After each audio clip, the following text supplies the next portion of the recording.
This episode of the podcast is brought to you by patreon.com/lightscameranonsense. Visit patreon.com/lightscameranonsense to help support your favorite new movie podcasts. Now, let's roll that reel.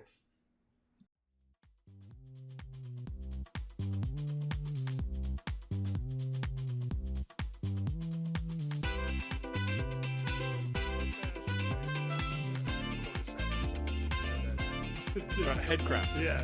Head crab's better. Takes over the host. Okay, we have started the timer, so that's what we're going by. Cool. Hello, everyone, and welcome back to another episode of Barely Playing once again.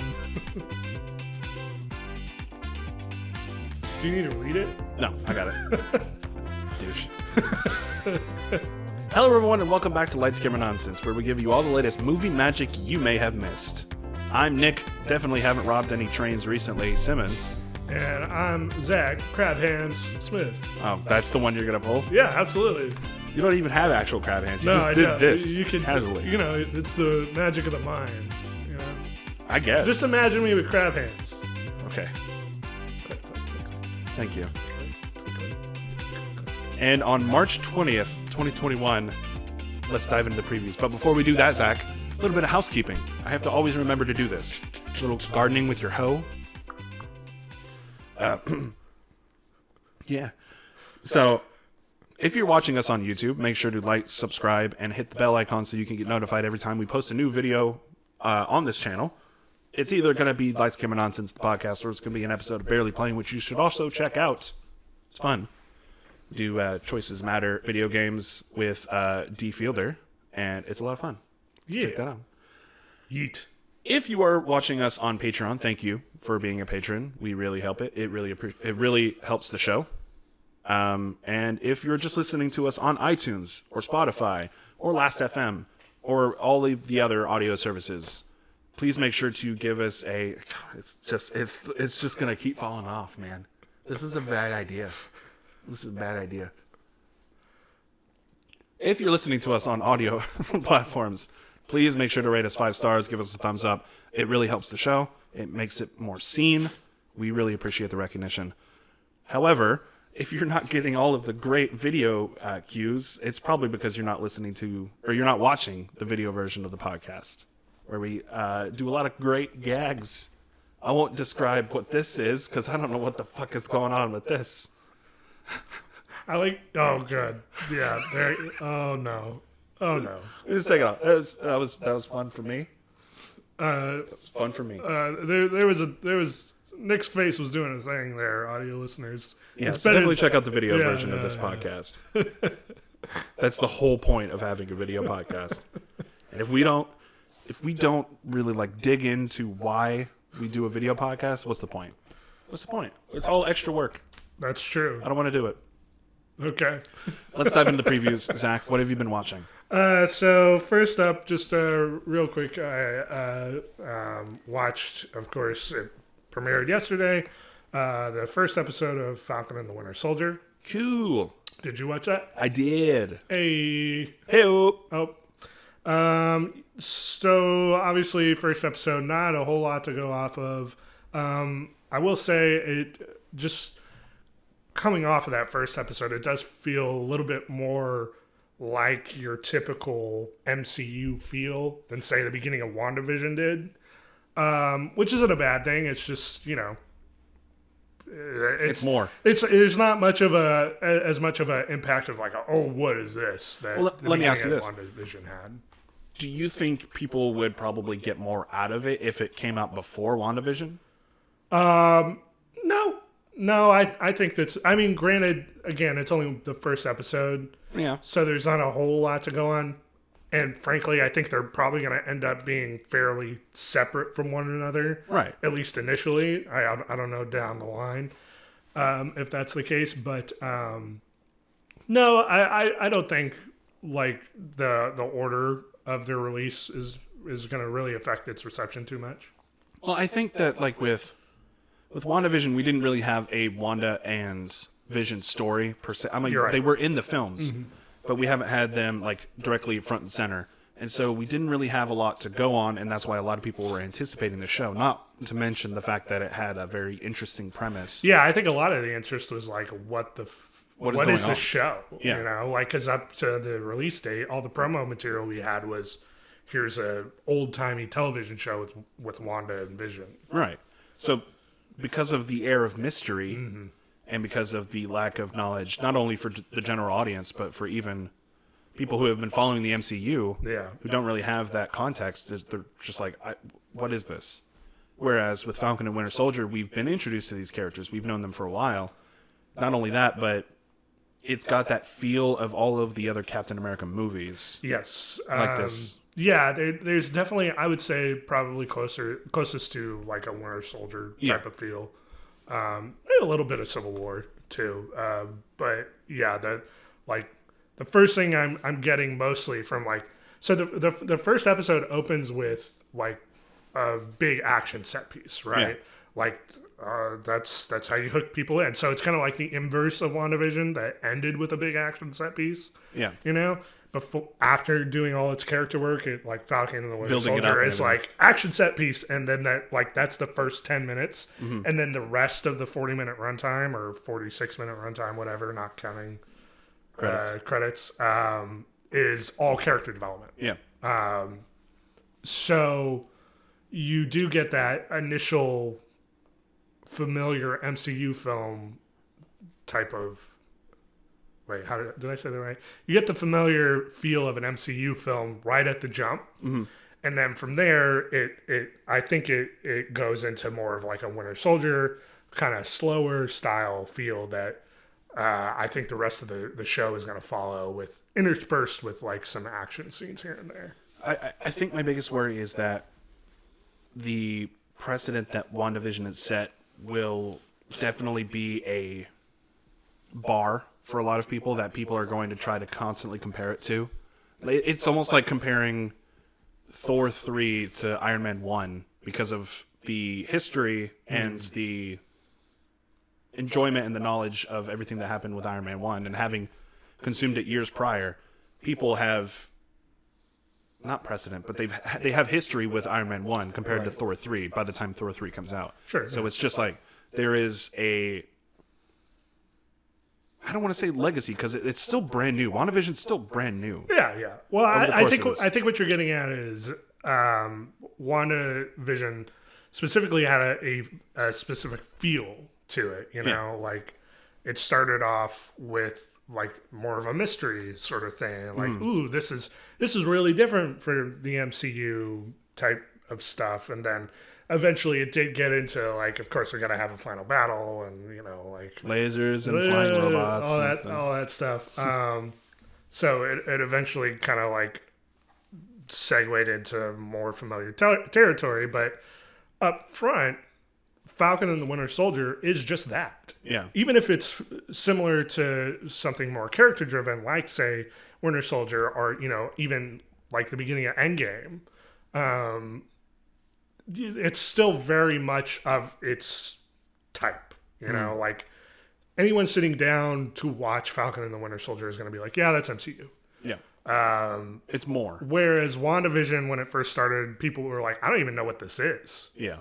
And then you got to episode 4 or 5 or whatever, and it was like, okay, well, yeah, this is still Marvel. It's just kind of a different entryway into that. And I think they'll definitely be using the launches of each of these shows to end. A lot of them have already been filmed and are in post production or are just ready to be released, like Loki coming out later, where. Like, they're going to be testing to see how people react. There's obviously been some very huge reactions to WandaVision coming out and, like, all the theorizing and excitement for that, as opposed to Falcon and Winter Soldier. And, again, we only have one episode to go on, but the fact that they already had to dismiss rumors of people having to, like, theorize about Falcon and Winter Soldier, they're like, no, it's going to be way more straightforward. Right. They straight up came out and said, you know, there's going to be no big twists with this. Now, whether or not that's true, that could even in and of itself be a twist. That's what I hate is when they do this. Like, you can't, like, of course they're going to do that. You know, like, that's part of the television industry, it's always like, oh no, nothing's going on. But then something goes on. Yeah. Or it's like, I don't know, maybe something's going on, and then no, it's exactly what you think. Paul Bettany said in an interview before the last episode came out. I can't wait to work with this actor, and it turns out that he was like talking about himself because of the fight with himself. Yeah. What a legend. I loved him in Wimbledon. So Knight's Tale, sir. Thank you. Knight's Tale. You see his ass in that. You do, yeah. There you go, ladies. So I enjoyed first episode of Falcon and the Winter Soldier. I think it's way more straightforward up front. But straightforward isn't always bad, and especially if you're utilizing the things you have to great effect. I think obviously Anthony Mackie and Sebastian Stan are, they're great. They know the universe they're in. They know the characters they're playing. And I like. So I will say with Bucky's story, I have never been like super on the side of like I get why you're so brooding. You were a double agent and against your will, and you killed people you didn't want to kill. It's like, okay, yeah, I get what you're going for. It's fine. I don't hate it. It's just kind of like whatever. Yeah. And then you get to Falcon's like family stuff, and then you got like the way he is handling the grief of Cap. By taking it out on his sister, by trying to help her. Yeah, or also like coming to terms with like his station, I guess. There's that scene, and this was a great scene where they go to the bank to get a loan for their boat, and he's kind of like, oh yeah, like I'm Falcon, you recognize me, and some of the stuff that you wouldn't think about happening after the blip is the stuff they're kind of exploring now. So they're trying to get this loan, and you haven't had credit for the last 5 right years. You haven't had credit for the last I vanished for 5 years. What do you want? Of course I'm not going to have credit, but you see that I work for the military, that's proof of income. Like, what do you want? And then the banker guy is like, well, yeah, initially you would have qualified for this loan based off of that. 5 years ago. Yeah, but because now everybody has come back, and everybody, like, of course the banks would be like that, right? Of course they would. Like, which makes you wonder, like, I really want to know more about the worlds in those 5 years. Yeah, well, I think we're kind of getting like little snippets of that, right? With WandaVision, we got a little bit of it, like the chaos of that day. At the hospital, and then you got kind of we talked about it with WandaVision actually, where you kind of got like a little bit more humorous sort of juxtaposition with Far From Home, where you have the band members showing back up in the middle of the basketball game, that kind of thing. But like you're also seeing in that same movie, you're seeing like kids who should be 21 by now who are actually 16 still. Imagine that messing with your head. Like, I haven't seen you in 5 years, and now. I mean, and then in Endgame, even you have Scott Lang coming back from the quantum realm or whatever. Totally different. Daughter. And he sees his daughter who's a teenager or a young adult now. You know what I mean? Yeah. Well, I mean, there's not much you can do about that. Yeah, that's true. She can walk on stilts. Be like slightly taller. So, yeah, I think this is a very interesting way that they're going about it. They're not just like, here's your lore dump of the last 5 years. Now, we still might get that at some point, but I think for now, like these little things of like, the whole banking industry had to change because of people coming back after 5 years and needing business loans or home loans and stuff like that. And it's like, that's the kind of like grimy shit, like people taking advantage of that situation or like readjusting, that sort of thing, and not just being like, oh, everybody's back, like that kind of thing. Yeah. And you even have it with the villains that they're setting up. This, do you remember what they're called? The Flag Smashers. Flag Smashers, yeah. Yeah. You have this group of like militant I would say freedom fighters, but they're like it's just a whole bunch of and it's set up at the very beginning of the episode, like, yeah, their goal is a world without borders, and like take down capitalism, that kind of thing. Sounds very familiar. It does. Gear Solid. It does. But that was already a plot line in the comics. Yeah. So yeah, like of course everybody would find different ways to handle the blip, to cope with it. You know. Not just the people who were directly affected by it, even though, I mean, your odds of being directly affected by it are like 9 out of 10, right? Like you're 90% sure you're going to be connected to someone who was affected who was by disappeared, yeah. But then you also have the people who are still there, and then, of course, they have different ideologies. It's that kind of interesting stuff that I think I like that peppered out. Yeah. Like that's... It's more than just like, oh, okay, this happened and now it's over, right? It's very much the same thing as what they did with after the first Avengers movies, where like in all the shows are like the New York incident, but to greater effect, right? Like they're actually doing something with it other than being like, oh, I remember New York. They're building a universe that they already have, which is great. Going back to Winter Soldier was a direct response to New York. Like that was actually building on top of what you've established in your world, more than just a catchphrase or like a throwaway line to reference something. And I think that's when that stuff works, because if you're going to build this whole universe of 23 movies and so far 2 shows going on, then you want something in the world to be effective, not just be like, here's your little toys, and they're kind of, you do whatever. Just bash them together. And they could easily just do what DC has been doing for the last almost nearly decade. And that's just like, what sounds cool? Yeah. All right. And now let's only put one guy in charge and no one else, because we don't know what we're doing. We don't read comics. We're not nerds. And that's me, Jeff Johns. Yeah. That's me, Chad Warner. That guy again. Fuck that guy.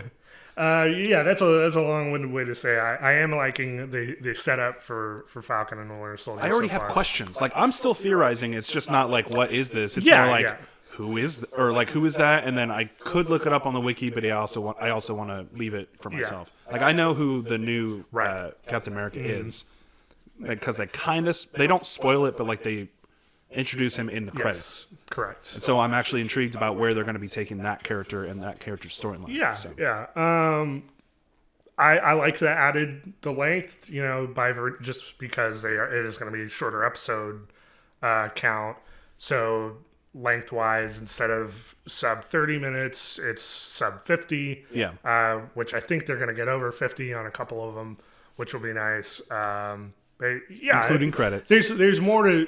Because there's more to sink your teeth in, I feel like they could do more of that character work, which sometimes I felt was missing a little bit from WandaVision, because they had to like leave some for the next episode. Right, because they have to... Well, and they had a large cast of characters in it too. Whereas I feel with Falcon and Winter Soldier, at least for now, we only have like... It's pretty contained. Yeah, you've got the Falcon, Winter Soldier, and then 1 or 2 civilian characters that we're having to deal with so far. And again, it's just episode 1. So we'll have to wait and see. So there was that. Did you have anything else to add on? Just that I'm excited for the next couple episodes, especially with the new Captain America and who John Walker is. Yeah. I'm very intrigued. I didn't spoil anything by saying that, but... No.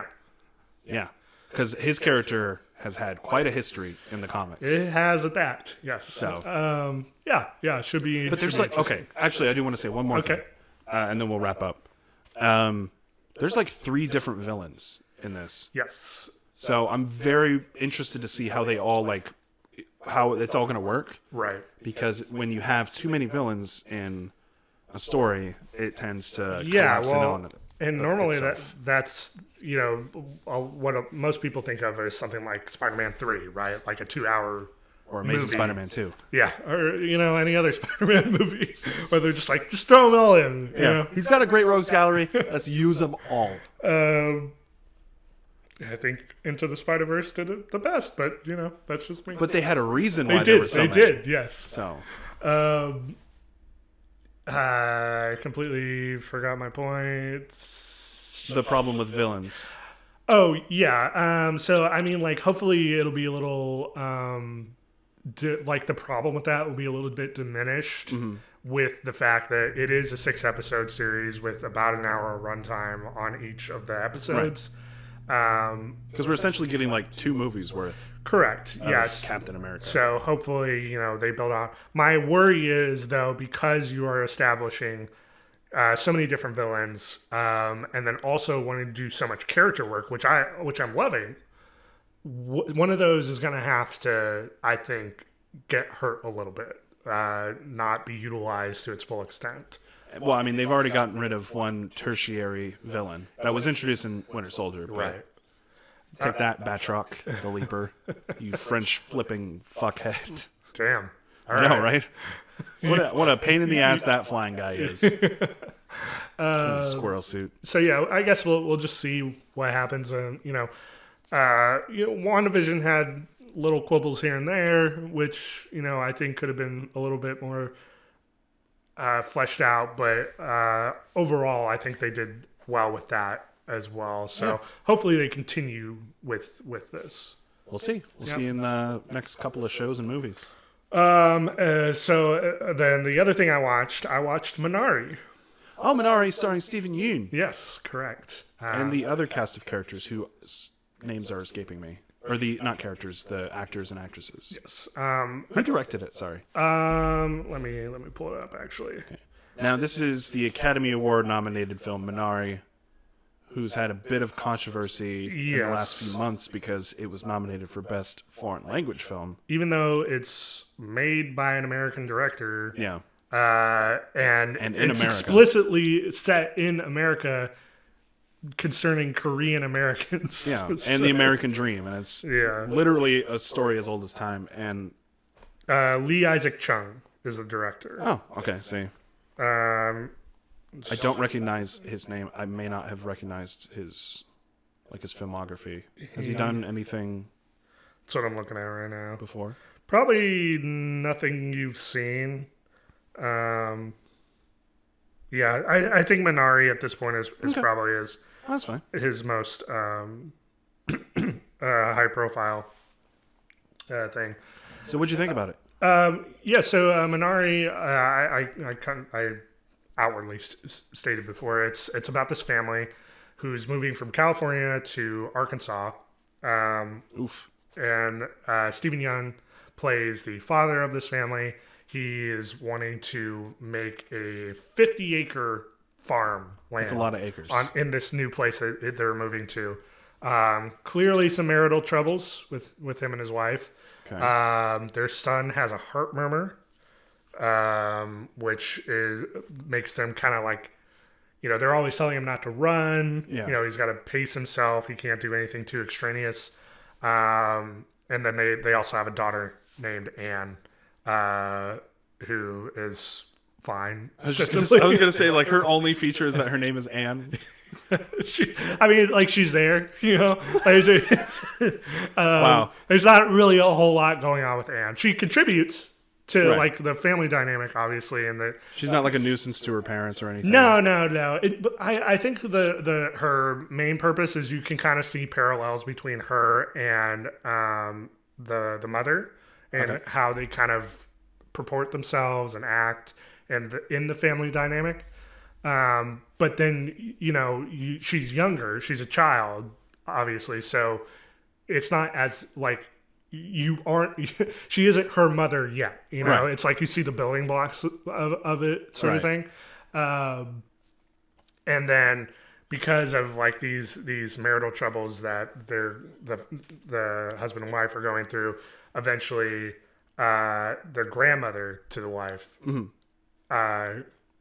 comes to live with them from Korea. Wait, it's the wife's grandmother? No, it's the wife's mother. Mother, okay. So it's the young boy's grandmother. Correct. Yeah. Okay. And there's a whole the relationship between David, the son, and the grandmother is actually probably if not the second most important, then the most important relationship of the movie. I've heard that there's some really great scenes with the grandmother and the grandson. Yes. So that's the basic setup. And it's just kind of like them living in this new life. You know, Jacob, the father, he's struggling to get this farm up and running, and he's kind of like this idealist who just thinks like, if I try, it'll work out, and I'm gonna do it my way.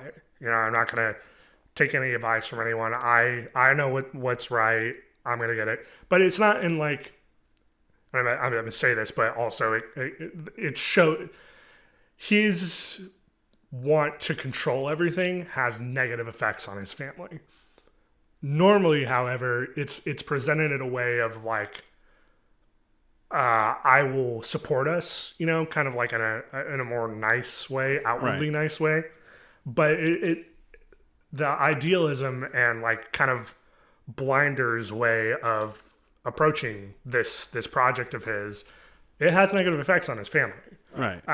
But then on the flip side, you have, and I'm forgetting your name. It starts with an M. Michelle Yeoh.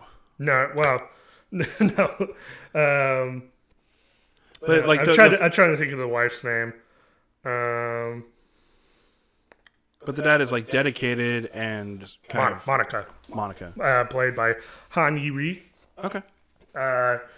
She's kind of more conservative in terms of like utilizing funds or like just life in general. She's very religious. She wants to go to church not all the time, but she wants to go to church every Sunday. But the church in Arkansas is very different from like a Korean church, and there's even a discussion about like Korean worship in the city, or just Korean life in the city in general, versus Korean life in a more rural setting like this rural Arkansas. Yeah. And you like, they're basically the only Asian family in their community, aside from when they go to work, where there are other Koreans working at their like kind of chicken farm sort of thing. Like a manufacturing. They're not manufacturing chickens there. No, they are not manufacturing chickens. They're not robotic chickens. No, they're separating chickens out via female and male, because they're utilizing the females for like eggs. Farming and eggs and stuff like that. The male chickens they just kill.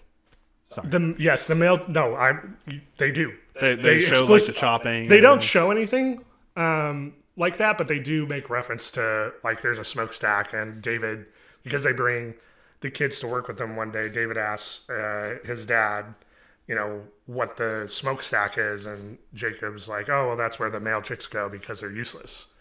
And then he kind of turns that into like a teaching moment, weirdly enough, where he's like, the males can't lay eggs and stuff, so we got to find ways to make ourselves useful. Right. So like that's the thing with Jacob ultimately, is he's like, there's this desire or need really to be the stereotypical male provider, and he's feeling like useless almost because he keeps on running into roadblocks with the farm, with his marital life, with raising their kids. And I could go on honestly just about like the general setup and everything, but ultimately I just want to say it's an extremely beautiful movie. Right. Very moving, very purposeful. It is possibly not possibly. It is one of the most beautiful movies I've ever watched. Oh wow! Inside and out, it has a soul. There's a very good message to it. Well, and on the outside, from somebody who hasn't seen it. So you say message. It's actually kind of hard to nail down a central message on this movie, because there's so many different ones. It's doing so much work with different like parts of it. Like on the one hand, you have the relationship with David, the son, and his grandmother, right? When the grandmother first arrives, he's very put off by her. Right. Because he's never met her. And David has never been to Korea. He's grown up in America. Yeah. So like you have this tug and pull between an older generation traditional Korean life and a new life, traditional American, but like meshed with traditional Korea because of your mother and your father. Right. You know? So he's getting the entire spectrum of the Korean culture. And you know, he's standoffish to her at first, but then, you know, like through how she acts and like kind of her teaching moments to him, and again, there's some of the strongest points of the movie. Like there's so many moments in it where I can think of where I was just like either gut punch or just like it makes you feel, you know. It's very, very moving, just in terms of like a relationship sort of thing. And, you know, there's moments where you're thinking about, or at least for me, I'm thinking about my grandmother, you know, and our relationship, and just like a matriarchal sort of relationship in general, right? You know, where you have this older generation trying to protect but also strengthen the newer one, and especially with David's heart murmur, you know, that's a big thing. And yeah, there's a whole thing with that, and like by the end it just comes full circle, and it's really moving. But then you also have the marital stuff, and you know, like where it's because you have Jacob, who, you know, is struggling with like his feeling of whether or not he's an effective father, an effective husband enough. Right. And you have his wife who wants everything to be the way it should be. You know, she wants to control it because life is so out of control. She's like thrashing against the waves because she just needs some semblance of control in life. Mm-hmm. But to the point where she's not allowing David to grow, or, you know, like it's not a fostering environment for happiness. It's almost like the two parents are trying so hard to be the best parents that they can be, but in the process of doing in their own way. Yeah. Trying to be the best parents that they can be, but in the process not being as good a parent as they should be. Yeah, and then not valuing their relationship as a husband and wife either. You know, right. Like there's very little love for the majority of the runtime of the movie.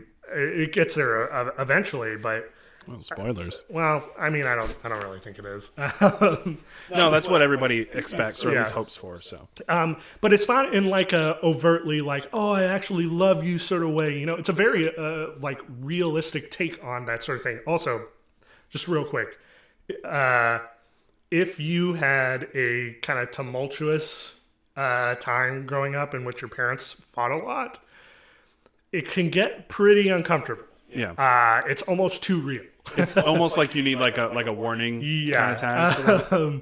It's rough because it's not like physical violence or anything like that. It's just like I'm so frustrated, and now we're shouting, and you see the perspective of the kids who are just like trying to get them to stop, or, you know, trying to make it through another night without them fighting, sort of thing. It's rough, but it like that goes into the beauty and realness of the movie. That's why it's so effective when it finally does, when it makes these it understands, or it helps you understand what is going on in the end.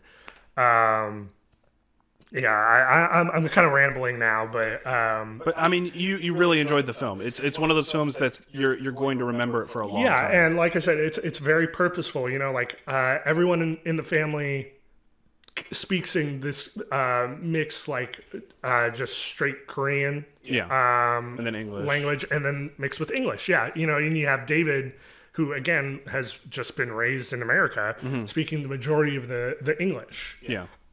You have the grandmother who does not speak English, will occasionally use phrases. There's a really funny moment with David, actually. David keeps wetting the bed. And Classic David.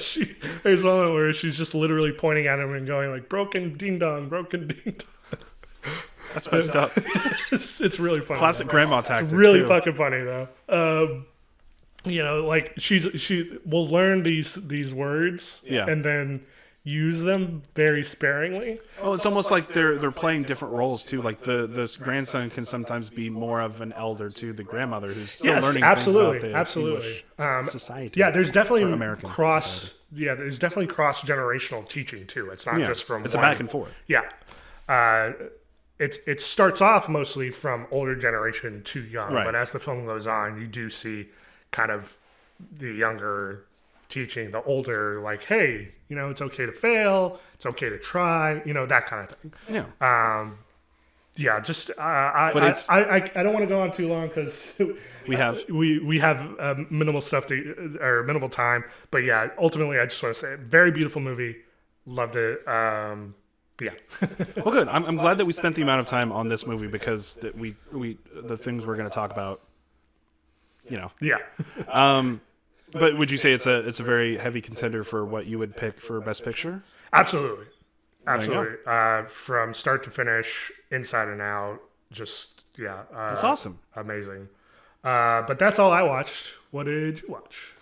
Well, I watched Falcon and Winter Soldier, which we already talked about. But I also may have committed 4 hours of my life to a black hole of depression and despair.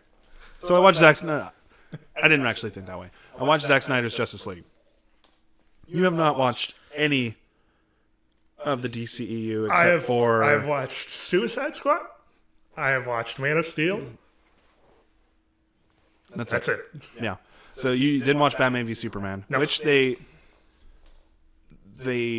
don't really cover, which is kind of important. But they start the movie. So they start the movie off. I won't go over through the whole movie or anything like that because while there are sweeping changes to how this film is played out, not only because of the drastic amount of original footage that is being implemented in, but just because there's way too much to cover and we have no time. We have literally no time. So they start the movie off with basically the end of Batman v Superman with, spoiler, Superman screaming out in pain because he's just been stabbed by Doomsday. Yeah. And his scream reverberates out to where everybody in the world can hear him, and that basically activates the mother boxes and therefore the story. You're just saying words to me right now. No, he's just going, I'm dying. And then he dies. And then the movie starts. There's a lot of slow motion. Classic Zack Snyder. Obviously, yeah. There was entirely too much slow motion, Zach. This movie could literally be Are you half... saying too much is slow motion to me or too much slow motion to Zack Snyder? Sorry, hold on. Zach, chill. All right, I get it. You're trying to make it seem more cinematic, but chill. This movie literally could have been like 30 minutes slower. It is 30 minutes slower. Zach, make it even slower. Who are you talking to? Are you talking to Zack Snyder or are you talking to yourself? To me, yeah. Oh, okay. Just life in general. Slow it down. Slow it down. Take it easy. How many years has it been? But yeah, it could have been 30 minutes shorter with all of the amount of slow motion that they use. And I get it. That's one of his staples. That's what he loves to see. That's what he wants to see on the big IMAX screen. Which, by the way, we will get to the aspect ratio. We will get to it. It's 4 hours long. We see a lot of the heroes. If you watch the original Justice League, you'll get like a quarter of the backbone of this major story. A lot of it is expounding on characters. We get the entire character arc of Cyborg that we didn't get in the original Justice League because it didn't exist. Right. We get Flash not being a big ass fucking pussy like Joss Whedon made him out to be. Well, I'm afraid of bugs and fights, and I just really push people and run away. That's what he said in the Whedon cut. And in this one, he's I like, believe it. in the Zack Snyder cut, he's like, I'm not feeling really comfortable. And then you see the clip that was in the original trailer where he's like zipping around and eventually shoves. He's much more in the fights. He's much more like even in the fight with Superman. An active participant. He's an active participant. He's much more in the action scenes. And they give Barry Allen his backstory, or at least brings everybody up to speed of who this character is. Up to speed. Up to speed. Yeah. Thank you. Sorry, I gotta hurry up because we touched. we talked about Minari for a bit. And I want you to enjoy talking about movies that you enjoy. Oh, I appreciate it. But to be fair, we did talk about Falcon and the Winter Soldier a lot. Also, this is just taking more time. I know. I just that's really how I feel about after watching 4 hours of this movie. A movie I had technically already seen, and this is a better version of that one. Of Justice League. The Whedon cut is actually now considered non-canon, just straight up non-canon. Is that the case though? Yeah, like the higher ups are calling it like. That's interesting because I did read an interview, a partial part of the interview with Zack Snyder, in which he was detailing the future sequels that are never going to happen, that I didn't actually end up reading the rest of. But I did see that he straight up just said that the execs at Warner Brothers think the Whedon cut is the canon version. Oh, well. And that this is not. I think everyone but the people who are actually in charge of whether or not these movies will be made are calling it non-canon. So... Well, and not only because they set up the future movies as opposed to the Justice League that doesn't. And boy, do they set up like 6 or 7 movies with this one movie. There's also a lot of things that are never expanded upon in this movie, even though they had the opportunity to. And there's also plot holes that are created because of the new cuts and the way that they frame the story. Like Aquaman's... the Aquaman movie is supposed to take place after Justice League. Yeah. There are glaring inconsistencies to not only the characters, but the plot line as well. Like, characters who are alive in the Aquaman movie are apparently dead, according to some of the characters. So there was clearly an inconsistency when it comes to the writing of the scripts for each of these movies. Yeah. And obviously this movie was technically made years ago, back when they were still planning it, but that's neither here nor there. Aspect ratio. Get over it. I'm talking to people who are complaining about it. Get over it. You're technically getting more of the film. Yeah. The huge big black bars are there because the aspect ratio is 1:33:1 as opposed to 9:16. Yeah. Now, most people are like, well, I just watch it on Instagram. 1:1, it's a big ass square. You're getting more of the film because that film that you watched in theaters was the film that you are watching on your TV screen in a square, but cropped the top and bottom as opposed to the sides. Get over it. Like, it still bothered me the entire time I watched the movie. Just because you're not used to watching anything like that. You're not anymore. used to it, exactly. Yeah. And when you watch it, when they re-release it in theaters, which they will, it's going to be fucking stretched out for your viewing pleasure, you fucking pricks. Yeah, it's like anytime I watch the original theatrical Star Wars cut, that it's just a Betamax transfer onto a DVD that they no longer make. Yeah. It was just a Target exclusive, I think, back in the day. Sponsored by Target? What is Sponsored by Target. Yeah, because it's not retrofitted or anything. It's the same thing where it's standard aspect ratio. Yeah. So... I think people who were making a big fuss about that are just those are the same people who get angry over nothing. Yeah. So like while you're not used to it, just get over it and enjoy the movie as much as you can. I thought the movie was fine. I thought a lot of the extra things that they included, like expanding on the characters' stories and making small changes to the designs of some of the characters, worked perfectly. Black Suit Superman works.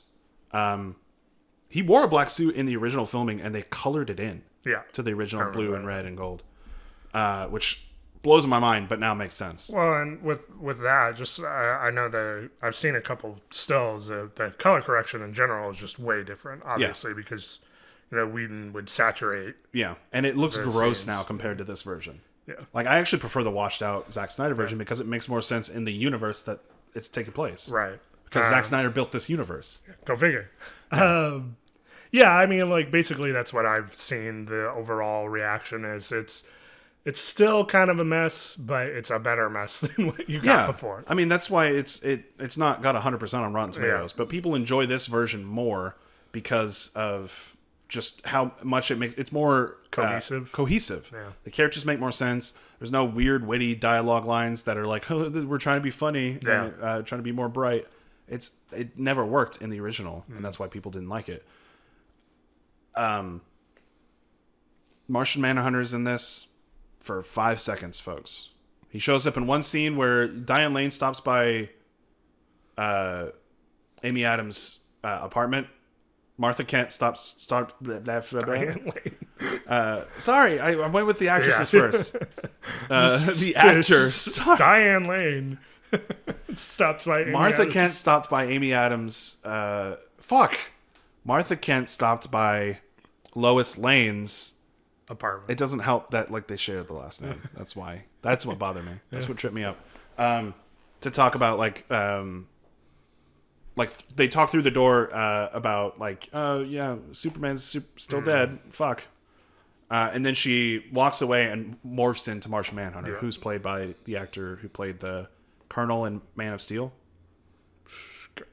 I've wiped much of Man of Steel from my memory banks. Okay, well, alrighty. He's an established character in the universe, and he's like, all right, bye, and then he disappears, and then he shows up at the very end of the movie for a reshoot. You could tell because I almost said Ben Stiller, Ben Affleck. Ben Affleck That's a different movie. Has clearly lost all of the muscle that he got for filming the original film, but you could tell. Martian Manhunter shows up at his lake house. It's like, hey, I'm Martian Manhunter.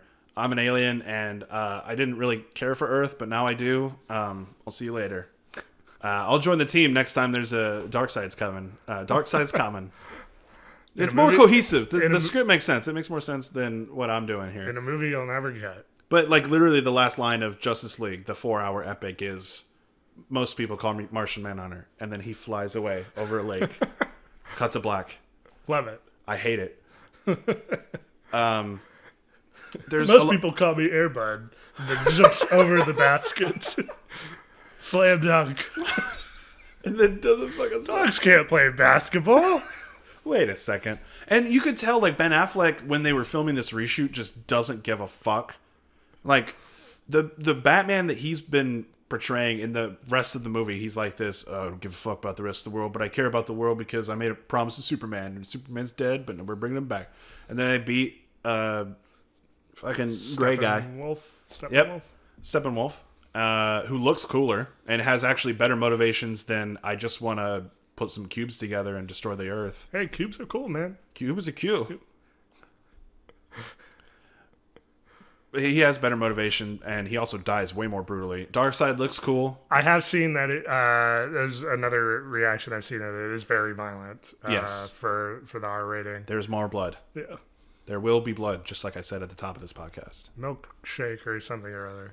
I drink your milkshake. Have you not seen that movie? No, obviously. I'm doing a bit. Oh. Gosh, because everybody... That's the only thing that anybody ever talks about from that movie. Other than... That's literally the end. There are so many other good scenes in that movie. I agree. But, like, even if you haven't seen the movie, you know Milkshake. I drink it up!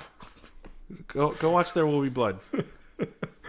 One final thing, and it was because it was the biggest thing that bothered me, other than the slow motion. Every time Wonder Woman appears on screen, she has a new leitmotif, where it's just a choir. It's a woman going. Ah.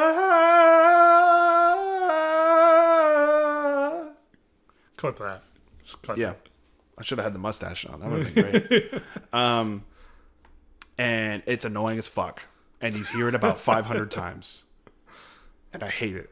Well, I don't know what to tell you there. I know I want to say I enjoyed it, but I thought I was done with it. And I don't know if I'm a better person overall having seen it and knowing I can live the rest of my life fully. Yeah. I don't know how to end this as well. So this is good. No, I like the struggle. Let's move on to the news.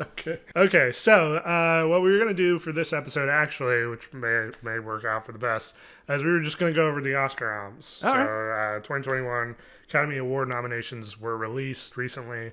So we were just going to go down the list and talk about them. Yeah. So starting off, Best Picture, we have... Are we making predictions? We can, as we go. All right, cool. We don't have our fancy little sheets like we did last time. No, that was for the actual show itself. No, we actually did that. We did that on the podcast. We did. We were a lot more prepared. Yes. I have a feeling you didn't want to do it this time because I showed you up so hard last time. By like 2 points. I think it was actually by a point. It was by a point. Yeah. And also a technicality because we guessed on the categories that we didn't have any. That's not true. We didn't include those. We didn't? Right, fuck you, man. Also, I'm just unprepared because like I'm wiped out. All right. Well, let's get through this and then Justice League ruined me. You can take a nap.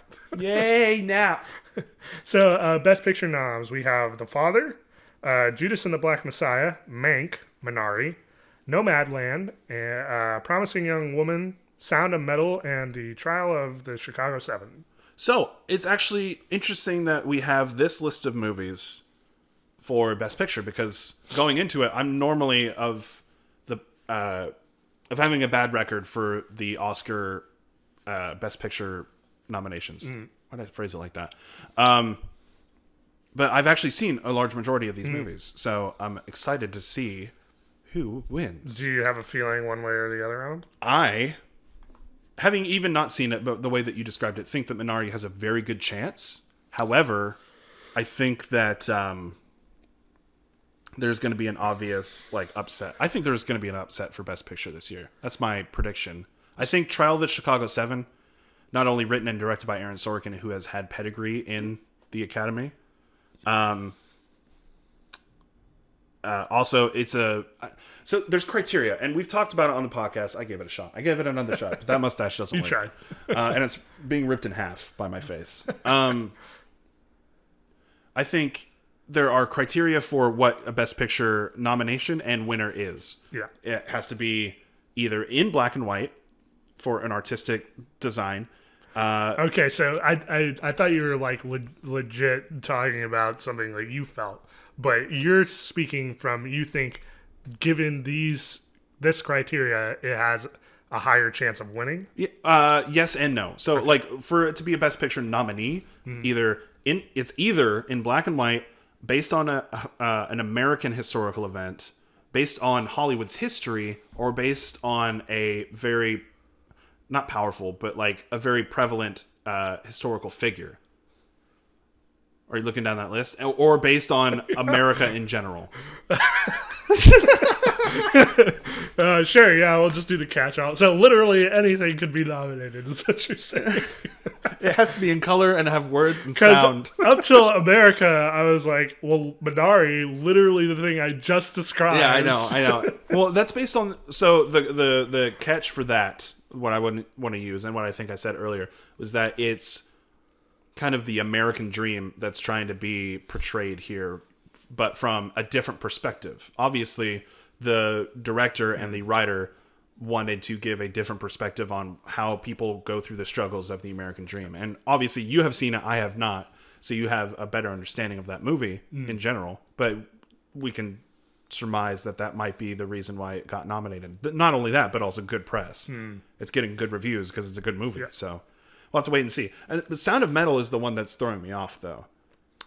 Are you saying you don't remember what that one is? No, I know what that movie. I know what the movie is. It's you just don't see why it would have been. It's a dark horse. Sure. Along with Minari, I think my takeaway from this is I've only seen Judas and Minari, which I think are both phenomenal films, and if either one, I would be over the moon.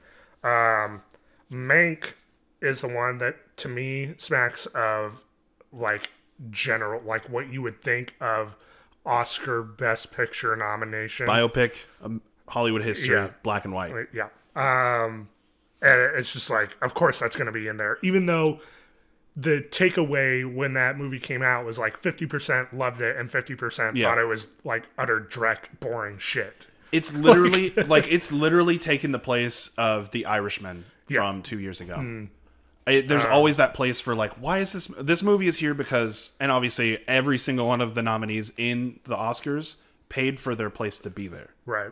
Yeah. But anything that's nominated has been paid for consideration. Right. Which is always the asterisks on these sorts of things. Right. But there's also a committee that narrows that list as well. I think Nomadland is going to win. I've been I seeing hope it doesn't. I've been seeing a lot of talk about Nomadland. It was okay for me. I haven't even watched it. Again, the only two I saw were Judas and the Black Messiah and Minari. Obviously, I have time to watch because Sound of Metal has been on my list for a while. Yeah, same. To watch that. Make sure. So, I'm going to give you homework. Before the Oscars, I want you to watch each of the nominees for Best Picture. I don't even know what The Father is. That is actually in theaters right now, but it was a limited release, and I also don't have any idea what it's. Anthony Hopkins. Of course it is. Of course it's Anthony Hopkins. So, but it's in theaters right now. So, go ahead and put on that mask. Get in there. Be sure not to do that. Yeah. Directing, we have Thomas Vinterberg for Another Round, David Fincher for Mank, Lee Isaac Chung for Minari, Chloe Zhao for No Man Land, Emerald Fennell for Promising Young Woman. Didn't even talk about Promising Young Woman. That's the dark horse because that has none of the criteria that I covered, and it's really more about a story of revenge and female empowerment, which it's a great movie. Yeah, I still need to watch it. Yeah. It's another one that's on my list. Yeah. We'll see a lot of repeats for a lot of the bigger categories like Best Picture, Best Director, Best Writer, Best Screenplay. Yeah, this is a much larger discussion, just this whole thing. But it'll be interesting to see. I think, go down more of the list. So moving on, we have actor in a leading role. Riz Ahmed for Sound of Metal. Chadwick Boseman for Ma Rainey's Black Bottom. Fingers crossed. Anthony Hopkins for The Father. Gary Oldman for Mank. And Stephen Yeun for Minari. That's a good list. Yeah, I mean, Chadwick and Stephen both, knocked it out of the park for their performances. So I'd be super stoked to see either of them win. The other noms I haven't seen, so I have no opinion. Fair enough. Actress in a leading role, we have Viola Davis, Ma Rainey's Black Bottom, Andra Day for The United States versus Billie Holiday, Vanessa Kirby for Pieces of a Woman, Frances McDormand for Nomadland, and Carey Mulligan for Promising Young Woman. That's Viola Davis. No disrespect to everyone nominated, and again, Ma Rainey is the only one I've watched of this list. So I'm going to say something that makes no sense whatsoever because I have no context for any of the other noms. Viola Davis needs to win that.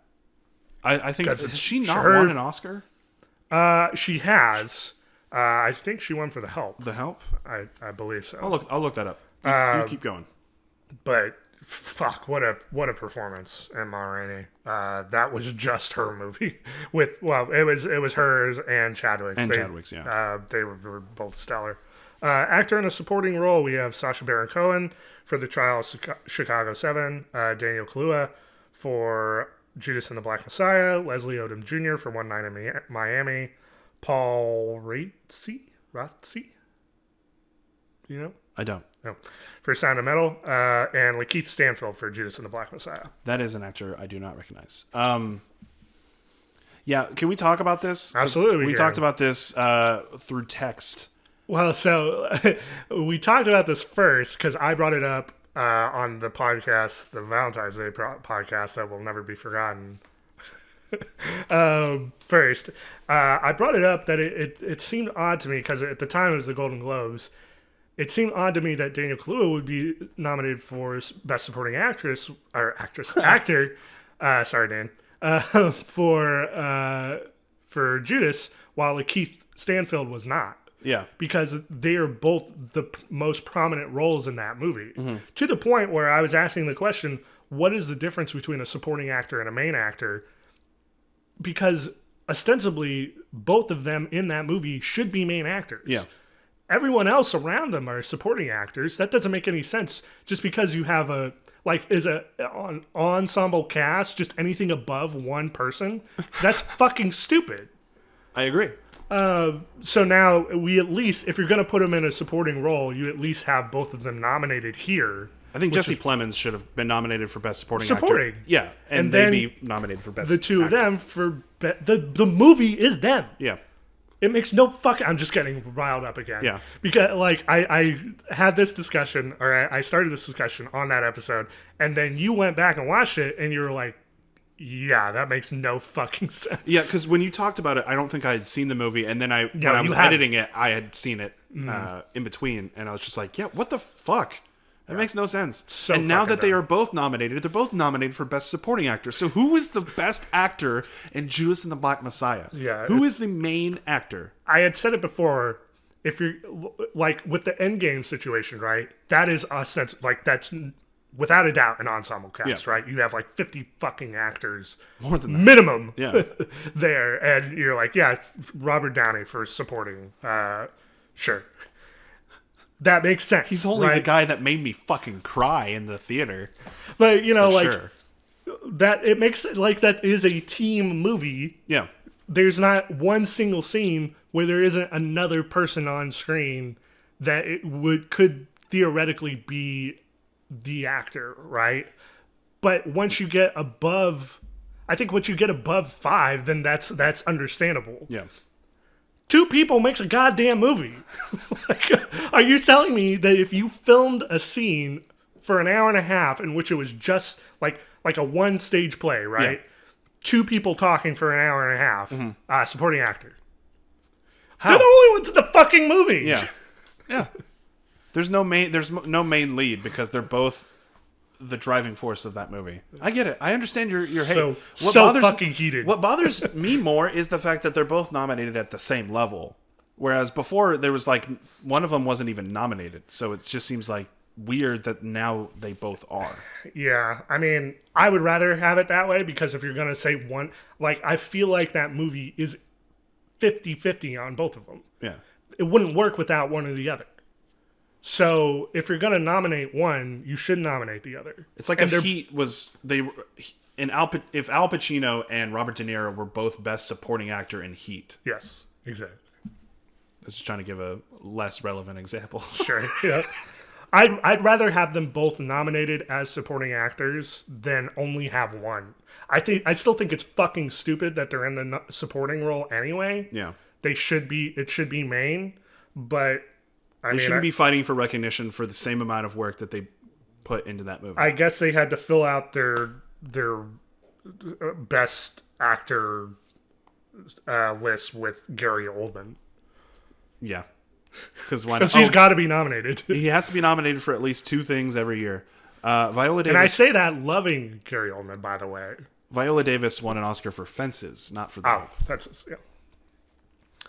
Anyway, moving on from that, we have actress in a supporting role, Maria Bakalova. The daughter in Borat 2. Borat subsequent movie film. Glenn Close in Hillbilly Elegy. Olivia Colman, the father. Amanda Seyfried for Mank. Yoon Ya-jung for Minari, which I believe. Let me make sure. That should be the daughter. No, it's the grandmother. Yeah. Oh, the grandmother. Oh, okay, awesome. Which that makes more sense. That totally makes sense because she's phenomenal in that. I say that everyone's fucking great. Hey, Minari's great again. Go watch Minari. Let's go back. Writing for an adapted screenplay, Borat subsequent movie film, The Father, Nomadland, One Night in Miami, and The White Tiger. Which, do you know what that is? Yes. I saw a preview for it when I ventured out unwillingly to go watch a movie like a few months ago because I was losing my goddamn mind. And it's basically... I thought it was a Bollywood film at first. I thought they were advertising for one of those because they do that every now and then because they like to show Bollywood movies every now and then at the movie theater we go to. And it's basically about a guy who lives in the slums of like India, and then he gets hired by a rich guy to be a chauffeur, and then later to be like a drug lord, I think. Okay. So it had like... I'm assuming it's based off a book because it's adapted screenplay. Yes. It looked interesting, but it was something that just kind of came and went in this mind. It's nominated, so there's that. That's cool. I didn't even know it came out. I thought it was coming out later. Well, it's still mine, right? Like, it's one of those...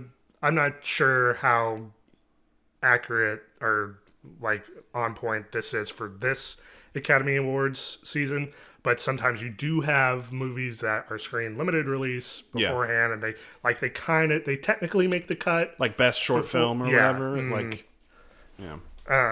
Moving on, writing original screenplay, you have Judas and the Black Messiah, Minari, Promising Young Woman, Sound of Metal, Trial of Chicago 7. That's a good list, right? That's a good list. I think Emerald Fennel will probably win this, although Aaron Sorkin has a very good chance.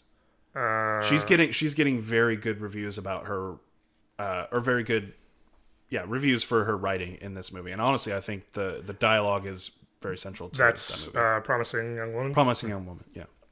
Cinematography, you have Judas and the Black Messiah, Mank, News of the World, Nomadland, and Trial of Chicago 7. So you're seeing a trend here, which is pretty normal for award seasons. I mean, the only one I've seen on here is Judas. But cinematography, fan-fucking-tastic in that. Poor Tom Hanks. The only thing he's getting nominated for. I mean, he wasn't the cinematographer, but like the one movie he was in last year, and it's only being nominated for best cinematography. So it's sad. Animated film, we have Onward, Over the Moon. Fuck. I forgot Onward came out last year. I know. This is the title of the movie, by the way. A Shaun the Sheep movie, Farmageddon. Yeah. Soul and Wolfwalkers. Okay, so I desperately want to watch Wolfwalkers, but it's an Apple Plus movie. Yeah, Apple TV Plus, yeah. Onward. Shaun the Sheep for the win.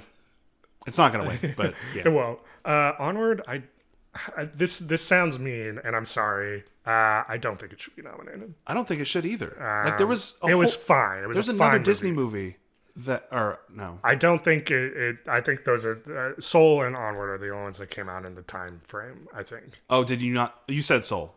Yeah. Okay, Soul. I'm sorry. I missed that. That's my fault. I think Soul should win. Yeah. I've heard Over the Moon is good too. Oh fuck yeah! Over the Moon is great. Over the Moon was Casey. Was it you that recommended that? That was D. That was D. Yeah. But it's written and directed by a very famous Disney animator, Gene Simmons. I don't think that's it. No, but I thought that the animation it harkened back to like mid 2000s kind of animation. It's got great songs in there. It was directed by Glenn Keane. Glenn Keane, that's what I said earlier. Produced by Jenny Rim. Written by Audrey Wells. See, Jenny Rim? Jenny Rim. Rim? R-I-M? R-I-M. Rim, like Pacific Just heard Rim. all the nicknames. All right. Reel it in. Music, we have our music original score. We have Defy Bloods, Mank, Minari, News of the World, and Soul. Soul is great. Defy Bloods is nominated for original score. Honestly, I don't remember the score a whole lot. If you can't remember the score, then it probably shouldn't win. Minari, the score is beautiful. I keep saying the whole thing's fucking beautiful. It's the Minari but episode. Like the score, it is. The score I feel like is it does the thing a score should do, where it communicates not just the what it's showing on screen, but the feeling behind it. Yeah. Like to a T. It's so fucking perfect from like shot one. Just I could go on. Are you blushing? Minari. Okay. But Soul is great too. It does the same thing. You Yeah. know? It has that feeling behind it, that oomph. Music, original song. Fight for You and Judas and the Black Messiah. Hear My Voice, The Trial of Chicago 7. Husavik, Eurovision Song Contest. Yes! IOC, parentheses, Scene, The Life Ahead. Speak Now, One Night in Miami. Hey. Eurovision Song Contest, The Song of Ice and Fire, is an musical Academy Award nominated film. It's got good. Okay, the thing with this nomination that gets me is Eurovision feels like it was years ago. Yeah. Feels like it was a decade ago. It was in the very middle of the pandemic, and that's why. Like, I distinctly remember going, I have nothing to do today because I don't have a job right now, so I'm gonna watch a Will Ferrell movie. And it was a blast. That movie's great. I think that was my overall feeling when I decided to watch it too, is I have nothing else to do. So yeah, and you laughed your ass off the little knife The elves is the best part. It's the best part. It is the best. I'm gonna rewatch that tonight. Actually, and hey, pretty good music actually. That's what I'm saying. Is the music was really catchy. I'm surprised Husavik is the nominated song. But it also doesn't surprise me because it's at a very pivotal moment in the movie, and it's what catches people and what will be. Yeah. I listened to the soundtrack weeks after it came out. So. And that's the song where you have the traditional Icelandic language as well in there. So they want to highlight that probably. Production design, you have The Father, Ma Rainey's Black Bottom, Mank, News of the World, and Tenet. So, like, fuck Tenet? Sorry? I haven't seen it, so... It's so hilariously bland. It's like, okay, you filmed a movie on the side of a highway. That's cool. I think I'll be watching it relatively soon, because I've seen that they're doing the preliminary advertising for it on HBO Max. Yeah. So I think it's about to drop on there. Interesting. I think Ma Rainey's Black Bottom should win, basically because of the entire premise of the movie. So, yeah, I mean, the movie is basically like a two-stage, a two-set the streets and show. then the basement they're in. There's a little bit of the streets, very minimal. I think there's probably under 5 minutes worth of shots in the street. Mm-hmm. And then there's the basement. There's a little bit of the kind of loft area. Yeah. And then most of it is in the studio. But you could see all of this on like, you can imagine this being a theater production. It was a one-stage play before. Like, that's where it was adapted from. And, yeah, I mean, the production design is fantastic. So that's my pick, but we'll see. We're gonna pick movies that we watched and not movies that we didn't correct. watch. Yes. Surprise. And when you've only watched one of those movies, then that kind of narrows it down. Yeah. Film editing. You have The Father, Nomadland, Promising Young Woman, Sound of Metal, and The Trial of Chicago 7. I've literally seen none of those. Wow. Film editing is always unique because it's always trying to mainly capture how a film is edited. So, like, whether you're getting a weird cut in the middle of a scene, transitioning to a different scene, it's like, that's obvious. That's bad film editing. A very notorious example was Bohemian Rhapsody. God. Did it win that year, or did it? It did win. It did win for film editing. For film editing, yeah. If you rewatch that movie, it's awful. It's bad. You don't even have to rewatch it. You can rewatch it or watch it the first time, and it's like, that's a slapdash as fuck. There's a very specific clip that people keep referencing for that. So I mean, the thing about film editing is you notice when it's bad, but you don't when it's good. Yeah. And that's the hard part about this category is trying to figure out who is the best at not getting their film editing notice. Because the more immersed you are, the less likely you are to see the things that go on behind the scenes. Right. Oh, he's a pet the dog. I'm petting a dog. That's what's happening. He's getting butt scratches. Scratch that butt. This is good for off camera. Yeah. Documentary feature. It needs to be done. This one is going to get me heated. Not as much as supporting actor, but it will get me heated. You have Collective, Crypt Camp, The Mole Agent, My Octopus Teacher, and Time. Can we just predict My Octopus Teacher, because that's a great title? Yeah. It should be Class Action Park, and it's a travesty that it's not nominated here. I guess. If you weren't there for the episode in which I reviewed Class Action Park, it is a documentary about I think it's... it was the Johnny Knoxville movie. It's the park that the Johnny Knoxville movie is based on. Yeah. Action Park. And kind of like all the corners they cut, people that got injured, like the thought process behind the creation and the visitation of said park. And it's horrifying, hilarious, and it's just... It should have been on here, and it's not, and I fucking hate it. There's also a great documentary series on Netflix about 16th century samurai, and that's pretty cool. Yeah? But that sounds cool. That got released like a month ago, so it's not... There's another documentary I watched, but I feel like if it was as effective as Class Action Park, I would have remembered it. You would have remembered it. Yeah. Moving on. Documentary short subject, Colette, A Concerto is a Conversation, Do Not Split, Hunger Ward, and A Love Song for Latasha. I have no idea. Yeah, a category we don't know anything Okay, about. I think this next one is probably... Well, all right. There's a couple here. Excuse me. You've been excused. There's a couple here that I'll skip just because I don't think we're going to, like, makeup and hairstyling. I don't think we're gonna How dare you? I'm just kidding. It's fine. I think Ma Rainey should win makeup and hairstyling. There you go. There you go. Bias. International feature film, Another Round, Better Days, Collective, The Man Who Sold His Skin, Quell Vita, Ada. I'm hearing a lot of Oscar buzz about Another Round. It's already been nominated for Best Screenplay, I believe. Oh, nice. Or it was one of the first categories we went over. But it's been getting good reviews. Mads Mikkelsen, always a delight. I love him and stuff. It's basically about a group of friends who they have like a drinking game or something. Yes.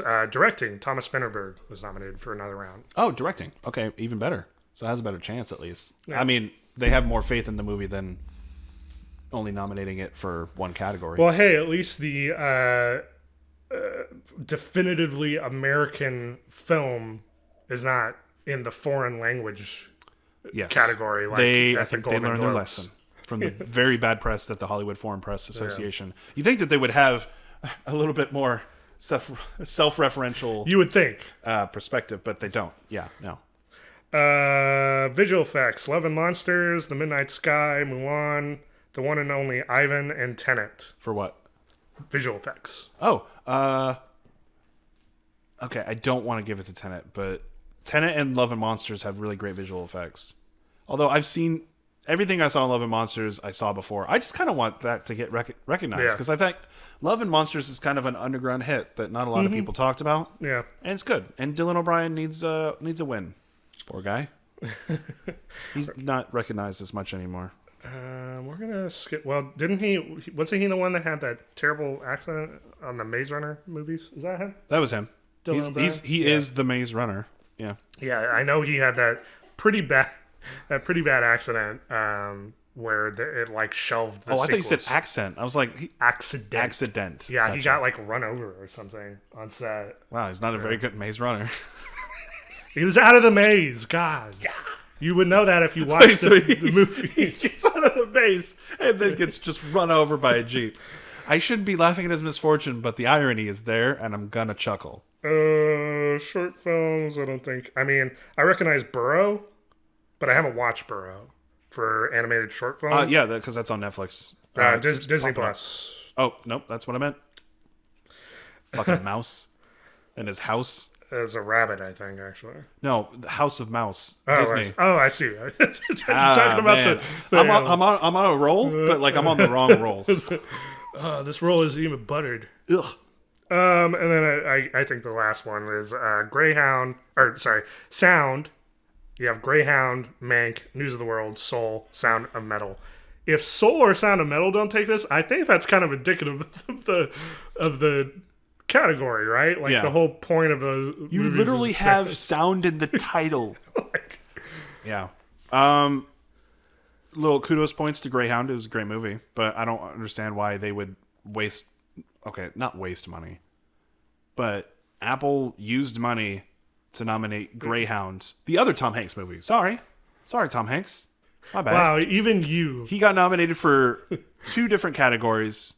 Or not him exclusively, but he got nominated. His movies got nominated for 2 different categories for 2 different movies he was in. He's a busy guy. He is, and he had coronavirus. He did, yeah.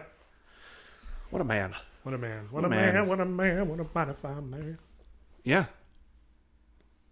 I don't know what to do with this episode. That's it for news. Thank you. Thank you, Zach. If people wanted to write in, much like they do every week. And they had questions, comments, or concerns, or they think that this movie should have been nominated for an Academy Award for Best Picture, where would they write in? They would write us at Class Action Park was screwed. Too long. At Lights, Camera, too long. Nonsense. You say that every time, and it's not. It is. All right, you do it. You would type into an email the fucking thing. If I had a burning question, I would. Class action lawsuit. Wait. Class Action Park was robbed? Is that what you said? Yeah. Was robbed at lightscameranonsense.com. Yeah. Not only is our URL way too long. Okay, hold on. Minari is beautiful.